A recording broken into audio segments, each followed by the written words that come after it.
안녕하세요. 리소메디입니다. 오늘은 수영하자 2강 주제와 제목 유형 문제를 풀어볼 예정입니다. 주제와 제목 관련해서는 비슷하게 글을 접근하기 때문에 같은 파트로 묶어보았고요. 지난 1강과는 다르게 OT가 없기 때문에 두 지문을 한번 살펴볼 예정인데 아주 꼼꼼하고 우리가 접근하는 방식을 어떻게 해야 할지, 문제를 어떻게 풀어야 할지 how에 초점을 맞춰서 한번 수업을 진행해 보도록 하겠습니다.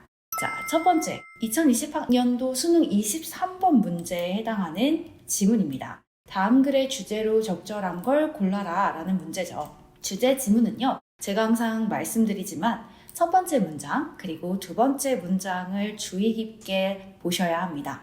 자, 첫 번째 지문에서 지난번에 말씀드린 거랑 똑같이 일단은 접근하시면 돼요. 첫 번째 질문을 통해서 우리가 주인공을 찾습니다. 저는 주인공을 항상 동그라미를 치죠. 그리고 나서 그 주인공에 대해서 왜 이야기를 하는지 속성을 찾아주시면 돼요. 이걸 첫 번째 문장에서 하시는데 그리고 나서 무엇을 하셔야 되냐? 두 번째 문장으로 넘어가셔야 됩니다. 두 번째 문장으로 넘어가셔서 마찬가지 주인공과 속성을 찾아주시는 겁니다. 여기서 우리가 집중해야 되는 건 무엇이냐면 같은 주인공을 paraphrasing 한다. 마찬가지 같은 속성을 paraphrasing 한다 라고 한다면 첫 번째 문장이 뭐가 된다? topic sentence가 되는 겁니다. 그런데 만약에 주인공은 동일하게 내려가는데 해당 첫 번째 문장의 속성과 두 번째 문장의 속성이 아예 달라진다 라고 하면 얘 같은 경우에는 두 번째 문장이 topic sentence가 되는 겁니다. 요걸 잘 생각해 주셔야 돼요. 두 번째 문장이 주제문이 되는 경우에는요, 여러분 세 번째 문장까지 내려오셔야 됩니다. 세 번째 문장까지 내려와서 주인공과 속성을 다시 한번 찾아주셔야 돼요. 왜냐? 같은 주인공, 같은 속성으로 paraphrasing이 되는지 안 되는지를 또 한 번 확인해야 되기 때문인데요. 그렇게 해서 주제가 바뀌냐 바뀌지 않냐를 확인하시고 그 다음에 같은 주인공의 같은 속성을 어떠한 형식으로 어떠한 단어로 표현하는지를 여러분이 같이 봐주셔야 하는 부분입니다. 자, 그러면 첫 번째 문장 가서 같이 그대로 적용을 해보도록 합시다. 자, 첫 번째 문장 보시면요. 인간은요, 세상에 들어오지 않는답니다. 뭐로써 들어오지 않냐? 유능한 도덕적 행위자로서 세상에 들어오지 않는데요. 다시 정리하면 무슨 얘기를 하는 거냐? 인간이 처음부터 도덕적으로 완벽하게 태어나지는 않아요 라고 설명을 하는 거죠. 자, 이 글에서는 주인공을 찾자라고 하면은 저는 도덕적 행위자, 좀 더 생각하면 유능한 도덕적 행위자죠. 근데 인간이 그렇게 세상에 들어온다 안 들어온다? 안 들어온다. 이게 주인공과 속성이 되겠네요. 그 다음 보시면 No word is everywhere. 자, 모든 사람들이 주의하셔야 되는 부분이 있는데 바로 이 no월입니다. 부정어죠, 부정어. 부정어 no월이 문장 맨 앞에 위치하게 됐을 땐 우리가 알고 있는 주어 동사의 어순이 동사 주어로 도치가 됩니다. 이때 당황하지 마시고 그냥 주어 동사가 동사 주어로 부정어 때문에 도치되었구나 인지하신 다음에 원래 알던 대로만 해석 다 하시면 돼요. 모든 사람들이 세상을 떠나지 않는다라고 해석을 하는 거죠. 이때 no월 동사 주어 같은 경우에는 뭐뭐도 아니다 로 해석해 주시면 돼요. 그러니까 앞문장을 맞장구 치는 거예요. 자, 유능한 도덕적 행위자로 세상에 사람들이 나오는 게 아니야. 근데 이 사람들 모두가 그 상태로 세상을 떠나는 것도 아니야. 이렇게 얘기를 하는 거죠. 여기서 우리가 또 집중해서 봐주셔야 되는 게 그 상태입니다. 어떤 상태인데? 아까 앞에서 말했다시피 도덕적 유능한 행위자. 그러니까 도덕적으로 유능한 행위자의 상태로 떠나는 게 아니래요. 그러니까 완벽한 도덕적 행위자가 되기가 참 어려워요 라는 겁니다. 자, 이걸 두 번째 문장으로 보지 않을 거예요. 이유가 단순해요. 앞문장을 다시 한번 받아주는 문장이기 때문이에요. 그래서 human being부터 state까지를 저는 첫 번째 문장, 한 문장으로 볼 거고요. 그래서 주인공과 속성을 그냥 단순하게 유능한 도덕적 행위자가 되진 않아. 뭐가? 인간이. 그렇게 설명하고 넘어가겠습니다. 자, 그 다음 문장을 봤더니 우리가 항상 신경 쓰는 애죠. 보시오. 그러나 그러나 라고 하면 우리는 좀 집중해서 봐주셔야 되는 부분은 맞습니다. 얘가 혹시 주인공이 바뀌지 않을까? 속성이 바뀌지 않을까를 잘 생각해 주셔야 하는 포인트는 맞으니까요. 그래서 그 다음을 봤더니 somewhere in between, 그 사이 어딘가래요. 그 사이 어딘가란 얘기는 태어나고 죽는 그 사이 어딘가에서 대부분의 사람들은 acquire 뭐 한대요? 습득을 한답니다. 획득을 한대요. 약간의 뭐를 획득하냐? 예의를 획득한답니다. 자, 여기서 또 봐주셔야 되는 게 어디서부터, that부터 어디까지, agent까지요. 앞에 있는 예의라는 걸 꾸며주는 주격 관계대명사죠. 자, 관계대명사는요, 여러분 기억하셔야 되는 게 해석이 되지 않습니다. 그러면 어떻게 될 거냐? 앞에 있는 동사 있잖아.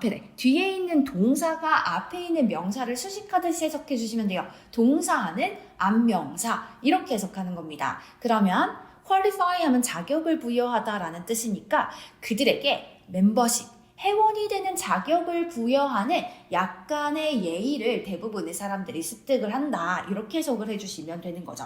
근데 어떤 회원이냐면 in the community of moral agents, 도덕적 행위자의 집단 내에 멤버가 되는 자격을 그들에게 부여할 정도의 약간의 예의를 습득하게 된답니다. 자, 그러면 여기서 주인공을 찾아라 라고 하면 앞문장이랑 비슷하게 그래도 가는 게 좋아요. 왜? 변화되는 걸 확실하게 볼 수 있거든요. 앞문장에서 내가 도덕적 행위자에 대해서 주인공이라고 골랐어. 그럼 난 두 번째 문장을 뭘로 고를 거냐면 주인공을 도덕과 관련한 예의를 고르겠지. 이 속성은 뭐냐면 사람들이 뭐해? 습득해. 다시 말해서 사람들한테 자격을 살짝 줘. 뭘 위한 자격? 멤버십. 그러니까 이렇게 되려고 약간의 습득을 도와준답니다. 자, 그러면 첫 번째 문장에서 주인공이 뭐 이렇게 패러프레이징 됐다라고 우리는 생각할 수 있어요. 근데 속성은요? 바뀌죠. 왜? 인간은 죽을 때도 태어날 때도 유능한 도덕적 행위자로 태어나지가 않아. 그리고 죽지도 않아. 근데 그러면 도덕적 행위자가 아니다 라고 얘기를 할 수 있냐? 그게 아니라 약간은 습득할 수 있어. 아까는 도덕적으로 태어나지 않았는데 도덕을 습득할 수 있어 라는 정반대되는 속성을 이야기하고 있죠. 그래서 두 번째 문장을 저는 토픽 센텐스로 볼 겁니다. 왜? 주인공은 비슷하게 가고 있지만 속성은 아예 반대되는 개념을 이야기하고 있기 때문이에요. 자, 그럼 앞서서 말씀드렸다시피 두 번째 문장이 주제문이 됐다. 그럼 우리는 뭐 할 수밖에 없냐? 세 번째 문장도 읽을 수밖에 없죠. 뭐 다 읽을 거긴 한데 세 번째 문장도 똑같은 주인공, 동일한 속성을 가지고 있냐, 그렇지 않냐를 파악할 겁니다. 그래서 봤더니 genes, 유전자, development, 발달, and learning, 학습, 이 모든 것들이 기여한대요. 공헌을 한답니다. 어디에다가? 이 예의가 있는 인간으로 되는 과정에 기여를 한대요. 자, 여기서 유전자, 발달, 그리고 학습, 이 모든 것이 예의 바른 인간이 되는 과정에 모두 기여를 한다라는 건 지금 그런 얘기인가요? 예의를 습득한다라는 얘기인가요? 아닙니다. 주인공을 찾자라고 해서 그래, 똑같이 이 정도로 갈 수 있을 것 같아. 예의 바른 인간. 그치? 이거니까 그대로 뭐 도덕적 행위자 받을 수 있어. 근데 속성을 따져라 라고 하면은 이 예의 바른 인간이 되려면 뭐가 필요한데? 유전적인 요소, 발달적인 요소, 학습적인 요소, 이 모든 것들이 필요로 하대요. 속성이 또 달라집니다, 여러분. 아, 나 두 번째 문장이 토픽 센텐스인 줄 알았는데 세 번째 문장이 다시 토픽 센텐스가 되죠. 아, 그러면 두 번째 문장이 아닌 세 번째 문장에 또 초점을 맞출 수밖에 없습니다. 아, 복잡해지네요. 그러면 다시 네 번째 문장을 가주셔야죠. 새로운 정보가 또 나오냐, 나오지 않냐. 새로운 주제라는 건 새로운 정보이기도 해요. 그 대상에 대한 새로운 속성이 자꾸만 붙는 거기 때문에 내가 몰랐던 정보가 자꾸 추가되잖아. 근데 주제는요, 여러분 아셔야 되는 게 제가 속성 찾아라 라고 하는 건 새로운 정보를 찾아라 라는 의미이기도 해요. 그러니까 새로운 정보가 자꾸만 업데이트가 되잖아? 그러면 그 업데이트된 새로운 정보가 이 글의 주제가 된다라고 생각을 해주셔야 됩니다. 자, 그러면 어쨌든간 세 번째 문장이 주제문이야, 다시. 그래서 네 번째 문장을 한번 보려고 했더니 the interaction between, 자, 여기 보시면 이렇게 나오죠. 천성이야. 그리고 뒤에는 양육이거든. 천성과 양육 사이에 있는 뭐가 상호작용이라는 게 매우 복잡합니다 라고 얘기를 해요. 자, how에 뭐가 있죠? 뭐처럼 우리가 또 신경을 써야 합니다. 자, 앞으로 빼서 먼저 해석을 해주시면 되는데, 그러나 천성과 양육 사이의 상호작용은 매우 복잡해. And 그래서 이 발달 생물학자들도 이제 막 시작했을 뿐이야. 뭐를? 이해하기 시작했을 뿐이야. 단지 뭘 이제 이해했냐? 얼마나 이게 복잡한지 정도를 이제 이해했을 뿐이야. 그럼 다시 생각해야 돼. 무엇에 관해서 이야기를 하고 있는 건가? 라고 하면 도덕성? 아니, 여기선 도덕성이 나오질 않습니다. 갑자기 뭐에 대해서 얘기를 하냐? 천성과 양육 사이의 상호작용이에요. 제가 이 상호작용에만 동그라미를 쳤지만 그 안에 천성과 양육의 상호작용이 담겨져 있다는 걸 여러분이 기억하셔야 합니다. 그리고 나서 얘의 속성이 어떻대? 매우 복잡하대. 그래서 이것과 관련해서 연구하는 연구자들 또한 와, 복잡하구나 정도만 이해를 이제 막 했답니다. 어떻게 복잡한지, 어느 부분이 복잡한지는 몰라. 그냥 복잡해를 이해했을 뿐이라는 거야. 그러면 주인공은 뭐냐? 천성과 양육의 상호작용이야. 이것의 속성은 뭐야? 매우 복잡하답니다. 또 뭐가 됐구나. 주제가 바뀌었구나. 이렇게. 최종이냐? 또 뒤를 보셔야죠. 근데 여러분, 여기서 일단 우리가 좀 잡고 가야 되는 게 있습니다. 갑자기 천성과 양육이 나와요. 나한테는 너무 뜬금없다고 생각할 수가 있어. 근데 바로 윗문장 보시면 여기서 패러프레이징이 된 게 아닌가 생각하시면 됩니다. 유전자, 그리고 발달. 이런 거 다 뭐와 관련된 이야기죠? 내가 갖고 태어나는 선천적인 거예요. 이겁니다. 그 다음 학습은요? 내가 갖고 태어나나요? 아니요. 여러분이 지금 영어라는 학습을 갖고 태어난 게 아니니까 이 영상을 보고 배우고 있는 거 아니야? 그치? 양육의 과정이에요. 그럼 윗문장도 좀 이해를 해보자면 이런 겁니다. 도덕적인 사람이 되려는 그 과정에서는 천성과 양육 모든 것들이 contribute 그 과정에 기여가 되어야 한다는 거야. 근데 이 말을 우리가 뒤에 말이 없으면 이해하기가 좀 힘든 거죠. 이러한 상호작용이 있어야지만 뭐가 될 수 있다고? 예의 바른 사람이 될 수 있다고. 근데 그 과정 자체가 너무너무 어때? 복잡해. 이 말을 하는 겁니다. 됐나요? 자, 그리고 나서 그 다음 문장을 한번 확인해 보겠습니다. 새로운 토픽 센텐스가 나왔기 때문에 그 다음 문장을 보시면서 똑같이 이제 공유가 되냐, 되지 않냐를 우리가 판별하면 되는데요. without, 여기서부터 보겠습니다. 자, 이 맥락이 없다면 이란 뜻인데 어떤 맥락이냐? provided부터 culture까지가 앞에 있는 맥락을 꾸며줘요. 자, 명사 뒤에 동사가 아니죠? 이 친구는 지금 과거분사의 역할을 하는 pp입니다. 여러분, 명사를 수식해주는 과거분사 pp는요, 되지바로 외우시면 돼요. 해석하는 방식을 말씀드리는 겁니다. 된, 진, 받은. 되지바요. 그래서 뭐뭐에 의해서 제공된으로 해석을 하겠습니다. 그럼 뒤에 세포, 유기체, 사회적 그룹, 그리고 문화에 의해서 제공받는 맥락이 없다면 DNA 자체는 비활성화되는 상태랍니다. 자, DNA가 비활성화된다는 거는 무슨 말을 하고자 하는 거냐? 일단은 얘가 도덕적이든 그렇지 않든 움직이는 것 자체가 변하지 않는다는 거야. 사람이라는 게 변하지 않아요를 말하고자 하는 거죠. 어떻게 하시는데요? 윗문장으로 내려오시면서 그 내용을 이해하시면서 파악하는 겁니다. 자, 여기서 우리는 또 뭘 생각하셔야 되냐면 바로 이거죠. 세포랑 유기체요. 얘 뭘 받는 건데? 천성이요. 사회적 그룹이랑 문화는요? 양육이요. 그래, 천성과 양육, 이 모든 것에 의해서 제공받는 맥락이 없으면 사람이 바뀌지 않는다고. 무슨 얘기야? 천성과 양육 사이에 상호작용이 없잖아? 뭐가 되기 어려워? 도덕적인 사람이 되기가 어렵다고 그 말을 하는 겁니다, 여러분. 그러니까 이 말은 윗문장을 다시 받는 말이고요. 어떤 윗문장을 다시 받는 말이냐라고 한다면 바로 여기요. 유전자 발달, 그리고 예의 바른 인간이 되는 과정에서 모든 걸 기여한다요. 이게 뭐야? 방금 세포나 유기체나 사회적 그룹이나 이 문화가 없으면 인간이 뭐가 되기 힘들어? 변하기가 힘들어. 이렇게 지금 패러프레이징이 된 겁니다. 그럼 어쨌든 간 토픽 센텐스가 아니더라도 그 위에 있는 문장을 받고 있는, 반복적으로 설명해주고 있는 말이기 때문에 얘가 주제문이 될 수 없어요. 그러면 확실하게 주제문은 누구겠다? 양육과 천성 사이의 상호작용은 매우 매우 복잡합니다 정도가 될 거예요. 자, 그리고 나서 그 밑으로 내려가서 확인을 해보겠습니다. 한 번 더 해석을 해볼게요.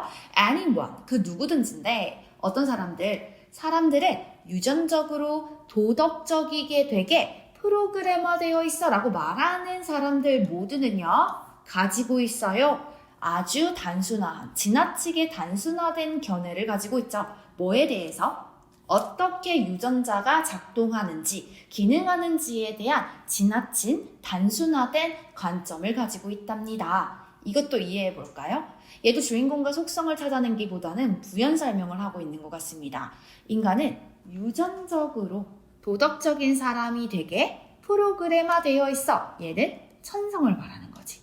천성적으로 그래 라고 말하는 건 이 유전자, 천성이 어떻게 작동하는지 알아 몰라? 모르는 사람이야. 지나치게 이걸 단순화했지. 지금 뭐가 빠져있어? 양육이 빠져있지. 그러니까 여기서 말하고자 하는 바가 뭐겠어? 선천적인 요소만 가지고 온 도덕적인 사람이 될 수 있다 없다? 없답니다. 다시 말해서 천성과 양육의 상호작용을 통해서 도덕적인 사람이 될 거야. 방금 위에서 말하는 노란색 하이라이트 부분을 한 번 더 설명해 준 건데, 양육을 제외한 도덕, 천성을 가지고선 도덕을 이야기한 부분이 되는 겁니다.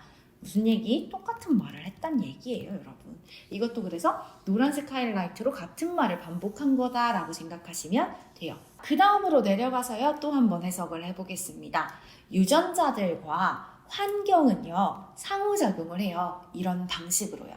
근데 어떤 방식인지가 설명이 되는데 이 문장을 해석하기 굉장히 많은 친구들이 어려워했습니다. 복잡하게 얽혀 있어서 그러는데요. 일단 제가 정리를 해보면 이거를 대괄호로 해볼게요.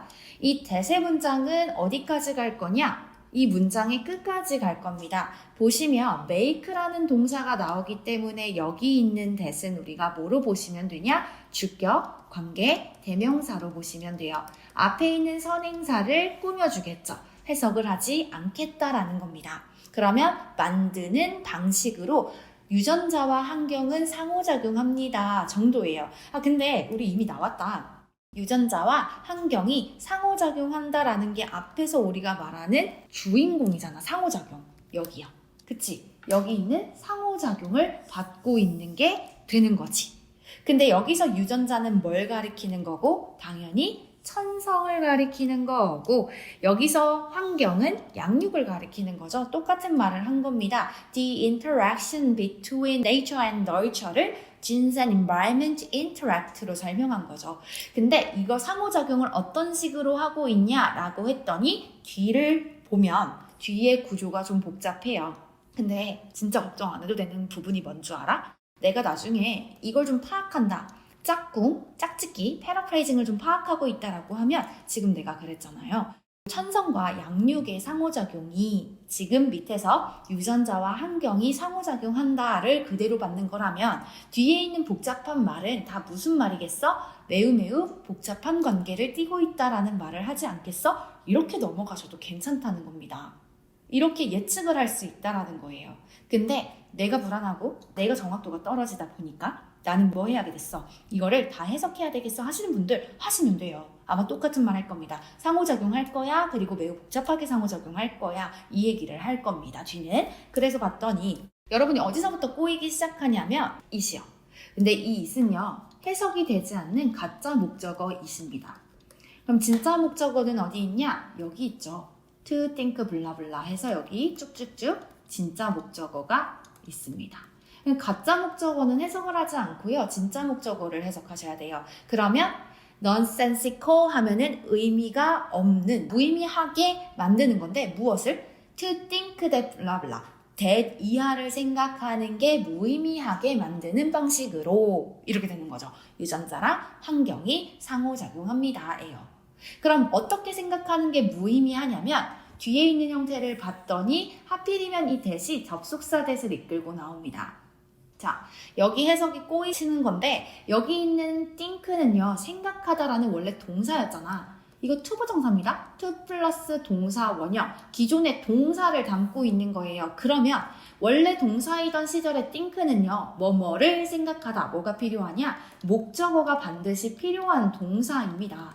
그러니까 투부정사로 바꿨다 하더라도 뒤에는 반드시 목적어를 써줘야 되고요. 이 글은요. 목적어를 지금 목적어절로 문장을 쭉 한 겁니다. 제가 소가로 쳐볼게요. 목적어절로 that부터 어디까지? nurture까지가 싹 다 이 think의 목적어절이었던 겁니다. 그러면 여기 that은 목적어절, 다시 말해서 명사절이라고 하는데 명사절 that은 간단해요. 주어가, 뒤에 있는 주어가 동사하는 것으로 해석하시면 되거든요. 그럼 뒤에 있는 주어가 동사하는 것을 생각하는 것이 뭐하다? 무의미하다라고 만드는 방식으로 유전자랑 환경은 상호작용합니다. 그럼 뒤에 생각하는 것 굉장히 의미가 없을 정도로 유전자와 환경은 상호작용하고 있어. 이 얘기를 하는 거죠. 어떻게 생각하는 거냐? 두 가지의 형태가 나와요. 주어가. 여기 보면 과정인데 도덕적 발달이야. 아이들이 도덕적 발달을 해 또는 또 다른 발달적 과정을 거치고 있어. 이게 can be discussed. 여기가 동사죠. 대절의 동사인 겁니다. 얘가 논의되고 있는데 어떤 관점으로 논의되고 있냐? in terms of는 뭐뭐의 관점에서 자 천성 vs 됩니다. 천성 대 양육이라는 관점에서 논의가 될 수 있다라고 생각하는 건 의미가 없다라는 방식으로 상호작용을 해요. 여기서 이제 이해를 하셔야 되는데 여기서 이해하셔야 되는 부분은 뭐냐면 이 부분입니다. 천성 대 양육이야. 여기서 숨은 뜻은 뭐냐면 천성 아니면 양육이란 뜻입니다. 다시 말해서 두 개가 지금 붙어서 싸우고 있는 겁니다. 천성을 고를 거냐 양육을 고를 거냐에 관해서 도덕적 발달 또는 다른 발달 과정을 설명하려고 든다면 이거 의미 있어 없어? 없어. 그만큼 천성과 양육은 뭐하고 있으니까? 상호작용하고 있으니까 이 말을 하고 있는 거죠. 그러니까 뒤에 내용이 뭐였냐면 한쪽에 치우쳐서 발달을 설명한다 라는 건 의미 없어 라는 걸 말하고자 한 거예요. 결국 얘가 말하고자 하는 건 앞에 있는 거 전부였지. 뭐? 유전자와 환경은 상호작용한다. 이 말을 하기 위해서 뒷말을 붙인 겁니다. 근데 뒷말을 제가 드린 시간에 비해서 의미가 전혀 없었던 거죠. 여러분은 그럼 어디에다 초점을 맞춰주시면 되냐? 천성과 양육은 상호작용한다. 여기에 초점을 맞춰주시면 됩니다. 자, 그 다음으로 내려가서 봤더니 이 발달 생물학자들은 이제 알아요. 무엇을 아냐? 얘가 둘 다래. 자, 여기서 얘는 뭔데? 여기서 이시 가리키는 건 앞에 있는 얘네들입니다. 아까 아이들이 뭐 하는 거? 도덕적으로 발달하는 과정을 거치는 거. 또 다른 발달 과정을 거치는 거. 이거는 둘 다래요. 여기서 말하는 둘 다는 천성과 양육 둘 다다라는 얘기를 하고 있는 거죠. 또는 뭘 통한? 양육을 통한 천성이다 이렇게 얘기하고 있죠. 그러니까 상호작용한다는 얘기를 이렇게 한 겁니다. 그러니까 발달 생물학자는 지금 알아요. 이 도덕적 발달의 과정에서는 천성과 양육 둘 다에 해당하고 아니면 양육을 통해서 천성에 해당하고 결국은 둘이 상호작용을 통해서 도덕적인 인간이 된다라는 걸 이 생물학자는 압니다. 이렇게 되는 거죠. 결국 여기 마지막 또 무슨 얘기를 하는 거야? 둘이 상호작용해를 얘기하고 있는 겁니다. 결국은 계속 똑같은 말 하고 있지. 천성과 양육은 상호작용해. 계속해서 같은 말을 하고 있는 겁니다. 여기 앞에 있는 노란색 하이라이트 그리고 뒤에 있는 분홍색 하이라이트에 대한 이야기를 하는 건데 지금 얘기하고 있는 이 모든 것들은 다 따지면 노란색 하이라이트예요. 얘네들 상호작용해. 그 다음에 이 사람들도 알아. 이 도덕적인 과정은 둘 다에 해당하거나 양육을 통한 천성이거나 그러니까 상호작용해. 이 말을 계속하고 있는 거죠. 마지막 문장을 볼게요. 완전한 이 과학적 설명이랍니다. 도덕적 진화와 발달에 있어서의 완벽한 과학적 설명은 근데 누구한테서? 인류한테서. 인간이라는 종 안에서 도덕적인 발달이 일어나고 도덕적인 진화가 일어난다라는 것에 대한 완벽한 과학적 설명은요. as a very long way off. 멀리 떨어져 있어요. 얘네들이 멀리 떨어져 있대. 다시 말해서 도덕적 진화, 발달에 대해서 과학적으로 완벽하게 설명하고 싶지만 거리가 멀어. 설명할 수 있어 없어? 설명을 지금 할 수가 없어. 이유가 뭐야? 복잡하니까요. 이 얘기를 하는 거죠. 설명을 왜 할 수가 없어? 이 진화와 발달에 대한 완벽한 설명은 얘네들이 이제 복잡하구나만 방금 이해했기 때문에 설명할 수가 없는 거죠. 그래서 마지막 부분이 이 완벽한 설명은 뭐다? 굉장히 멀리 떨어져 있는 일이다. 아직 우리가 할 수가 없다. 왜? 매우 복잡하니까. 마지막 지문이 제가 토픽 센텐스라고 찝었던 네 번째 문장을 패러프레이징 한 거다라고 보시면 됩니다. 어떻게 패러프레이징 한 거냐? 빨간색으로 갈게요. 아주 거리가 멀어 설명을 하려면 이게 매우 복잡해 라는 거고요. 도덕적 발달, 진화에 대해서는 우리가 이미 상호작용의 형태인 걸 알고 있기 때문에 제가 앞에 있는 인터랙션을 받는 거다라고 보시면 되는 겁니다.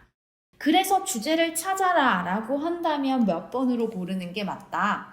5번으로 고르는 게 맞다. 왜? 도덕적 발달에 있어서 복잡한 유전자, 천성과 환경, 양육의 인터플레이 상호작용이니까요. 답을 5번으로 골라주셔야 되겠죠. 자, 그리고 나면 우리 그 다음 지문을 갈 건데 그 다음 지문은 제목 지문입니다. 제목 지문도 접근하는 방식은 여러분 동일해요. 주제처럼 주인공과 속성을 찾아서 접근을 해주시면 되고 첫 번째 문장, 두 번째 문장 읽으시면서 주인공 속성이 그대로 나왔는지를 생각해 주시면 됩니다. 자, 그러면 제목 첫 번째 문장부터 한번 보겠습니다. 자, 사람들은요, don't usually 거의 think of, 여기 우리가 알아야 되는 거. think of A is B. A를 B라고 여기다 간주하다 라고 해석하시면 돼요. 터치, 촉감이죠, 촉감. 그러니까 촉각은요, temporal, 시간적인 현상이다 라고 사람들은 되게 여긴데 여기지 않는데요. 그 다음 번 나오죠. 우리 그러면 뭐에 집중한다고? 더 뒤에를 집중해야 된다고. 그러나 이건 every bit as time-based as 나왔죠. as, 원급, as는요. 두 번째 as 앞에서 끊고요. 두 번째 as를 만큼이라고 해석하시면 돼요. 그러면 뭐만큼? 이 공간적인 것만큼 시간을 기반으로 한다. 모든 비트가. 그러니까 모든 그 조각조각, 우리가 터치를 하는 그 감각 모든 게 시간을 기반으로 한대. 공간을 기반으로 두는 것만큼이나. 그러면 여기서 일단은 이시 가리키는 건 뭐다? 앞에서 말하는 촉각이다라는 거 알겠지? 앞에서 이래요. 사람들은 촉각이라는 건 시간적 현상이다라고 되게 생각하지 않지만 촉각은 사실 공간적인 것만큼, 공간에 기대는 것만큼 시간에 기대고 있어 라는 말을 하는 거잖아. 그러니까 이 글에서의 주인공은 뭐다? 촉각에 대해서 얘기하는 건 확실해요. 얘의 속성이 근데 뭐야? 공간을 말하고자 하는 게 아니라 얘가 지금 시간적 현상이야. 시간을 기반으로 움직이고 있대. 그리고 나서 두 번째 문장을 가는 겁니다. 두 번째 문장에서 동일한 주인공과 동일한 속성을 이야기하는지를 살펴볼 건데 여기서 지금 우리 눈에 보이는 게 뭐야? 실험이야. 영어에서 실험, 연구가 나오게 되면 대체로 뭐에 대한 이야기를 한다? 예시에 대한 이야기를 합니다. 실험이나 연구는요. 그래서 여러분이 좀 집중해 주셔야 되는 부분이 연구 결과. 실험 결과에 대해서 좀 집중할 필요가 있죠. 그게 주제와 일맥상통하거나 얘가 말하고자 하는 요지일 확률이 굉장히 크기 때문이에요. 그래서 일단 보시면 당신은 실험을 할 수가 있어요. 보기 위해서요. 당신 스스로를 위해. 그러니까 이걸 보려면 당신이 실험을 한번 해볼 수 있어. 바로 예시죠. 여기서 여러분 이제 잘 붙여서 내려가셔야 됩니다. 이유가 뭐냐? 결국 나는 알았어. 뭐가? 첫 번째 문장이 여기서 이 글에서의 주제문이라는 거 알았어. 주제문은 주인공은 속성이다 정리를 하면 촉각은요, 시간적인 현상이다 라고 정리를 해주시면 돼요. 그리고 밑에도 똑같이 얘기를 하냐 안 하냐만 확인하면 되는데 그 다음 지문이 예시문이 나오니까 예시문이 어디까지 가냐라는 걸 우리가 좀 봐주셔야 됩니다. 제가 이렇게 쭉 보니까 거의 예시문이 쭉 내려가서 여기까지를 일단 볼 수가 있겠네요. 예시문에 대해서 얘기를 하고 이제 그 다음에 예시문에 대한 결과가 여기서 이야기를 하는 것 같아. 예시문은 그러면 내가 빠르게 훑고 내려가 보겠습니다. 한 친구한테 그의 손 위에다가 컵을 좀 더 달라고 뭐 하라 요청해라 라는 거지. 이거 ask가 오형식의 동사로 나오게 되면 제가 오형식의 동사다라는 걸 어떻게 아냐? 목적어가 뒤에 있는데 뒤에 투부정사를 취해요. 목적어가 오고 투부정사가 되는 경우에 목적격 보어 자리에 ask는 묻다가 아니라 요청하다라는 의미로 쓰입니다. 굉장히 자주 나오는 표현이기 때문에 여러분은 기억을 하고 계셔야 돼요. 한 친구가 그의 손에다가 컵을 쥐게 요청을 해. 그 다음에 뭐 해? 손바닥을 face up, 위로 올려 보이게. 그리고 눈을 감아. 이렇게 된 거지. 자, 그리고 나서 작은 일반적인 상품을 위에다 두래. 그 손바닥에다가. 예를 들어서 반지라던가 지우개라던가 뭐 아무거나 다 괜찮아. 그리고 나서 또 나오죠. ask. 물어봐. 요청해. 뭐 해달라고 요청해? identify, 구별해달라고. 식별해달라고. 뭐를? 이것을요. 여기서 가리키는 it은 당연히 앞에서 얘가 올려둔 상품이겠지. 이 제품이 무엇인지를 구별할 수 있겠니? 라고 요청을 해달랍니다. 얘 지금 뭐 했어? 눈 감았잖아. 눈 감고 나서 그 위에다가 상품을 올려놓은 거거든요. 손바닥 펴보라고 한 다음에. 그래서 컵 모양으로 이렇게 동그랗게 손을 한 다음에 여기다가 물품을 두고 자 맞춰봐 한 겁니다. 근데 조건이 있어요. Without moving any part of his hand. 그의 손의 그 어떤 부분도 움직이지 않은 채로 그냥 그대로 한번 식별해봐 라고 한 거예요. 그랬더니 other than 보이죠? 이거 한 단어처럼 여러분이 외워두셔야 됩니다. 뭐뭐? 이외에 라는 뜻인데 여기 먼저 어떤 움직임도 없이 식별을 하라라고 요청을 했지. 그랬더니 무게와 전반적인 사이즈 이외에 그는 그 어떠한 힌트 단서도 얻지 못했지.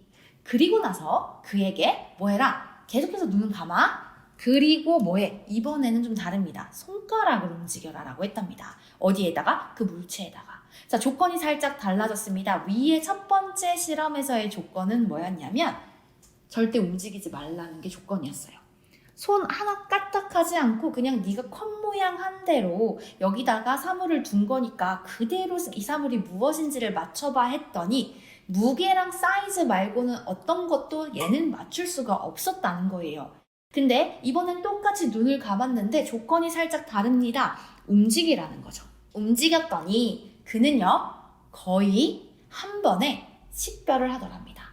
조건이 달라졌죠. 우린 근데 까먹으시면 안 돼요. 주제는 뭐야? 촉각이 시간적 현상이다 라는 걸 지금 입증하고자 이 예시를 드는 거거든.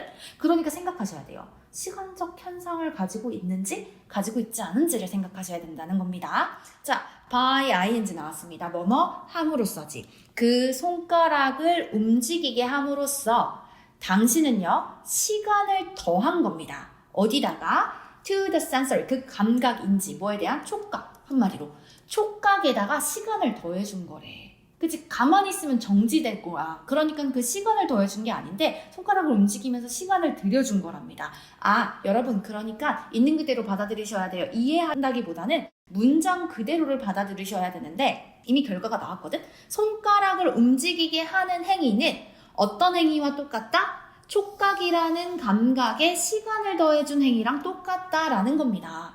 시간을 더해주니까 너가 뭐 하더라? 이 사물이 무엇인지를 식별하더라가 얘가 말하고자 하는 바예요. 그러니까 맨 앞에 있는 우리가 topic sentence라고 말했던 첫 번째 문장에 대해서 이야기하는 거랑 똑같죠.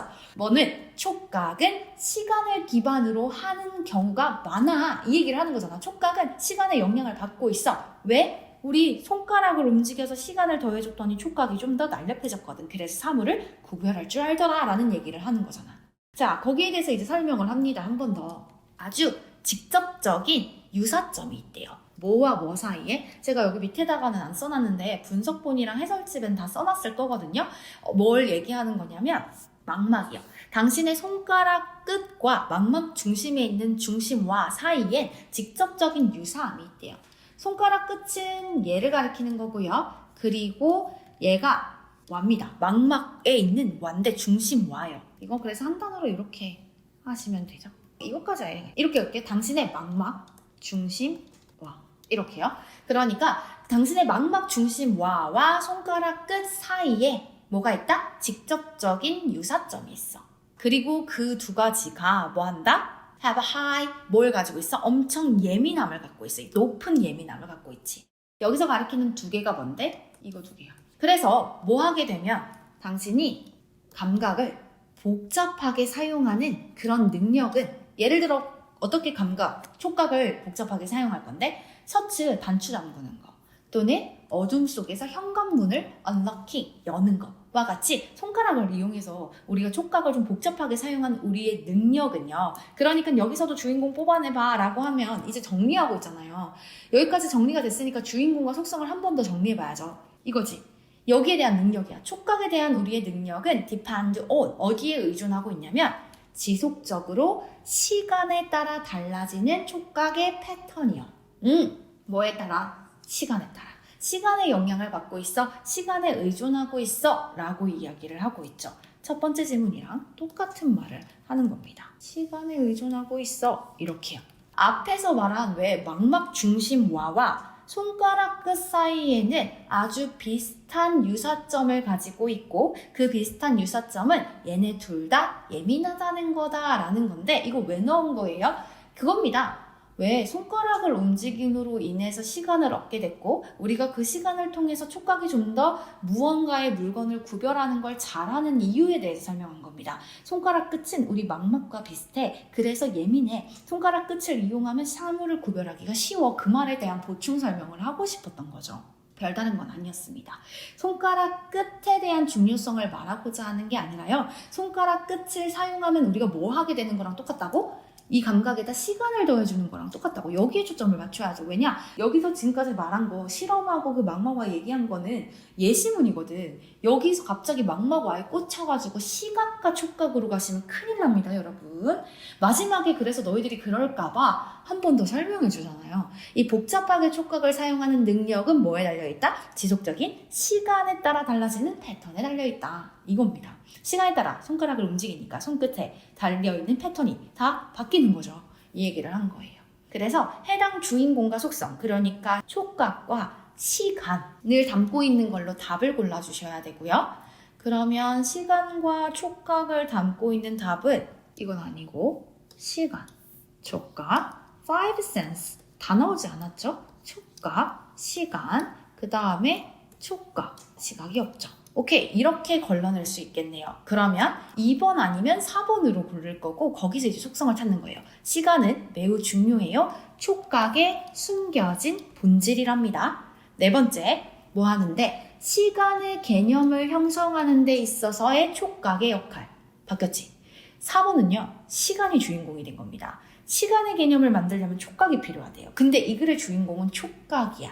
촉각에 숨겨진 본질은 뭐에 있다? 시간에 달려있다라는 거니까 2번과 4번은 주인공과 속성이 바뀐 거라고 생각하시면 됩니다. 그래서 답은 몇 번? 2번으로 골라주는 거죠. 자, 오늘 제가 설명하는 지문 2가지 다 완료되었고요. 생각보다 제가 일부러 주제문이 자주자주 바뀌어서 새로운 정보가 업데이트되는 지문으로 주제를 가지고 왔고 제목 같은 경우는 예시 문장이 쫘라락 있는데 약간 막판에 내가 넘겨짚고 얘한테 걸려 넘어질 것 같은 예시문이 들어있는 지문으로 좀 가지고 왔습니다. 보시면 아시겠지만 너무 깊게 내 생각을 넣으셔도 안 되고요. 아무런 생각 없이 읽으셔도 안 되는 게 영어 지문이에요. 그래서 오늘 제가 설명드린 것들을 바탕으로 여러분 복습 꼭 하시고요. 영상 올라가면 동시에 해설도 올라가기 때문에 저희 블로그 방문해서 해설 꼭 봐주시고 블로그 귀찮으시면 인스타 방문해서 해설 꼭 봐주세요. 그리고 나면 수요일쯤에 다음 강의의 단어랑 같이 분석본이 올라갈 겁니다. 오늘 영상 분석본이 올라가는 거죠. 3강 단어랑. 그래서 그 분석본을 통해서 여러분이 조금 더 자세하게 공부를 해서 요목조목 좀 뜯어보셨으면 좋겠습니다. 자, 오늘은 여기까지입니다. 끝까지 따라와 주시느라고 수고하셨습니다. 감사합니다.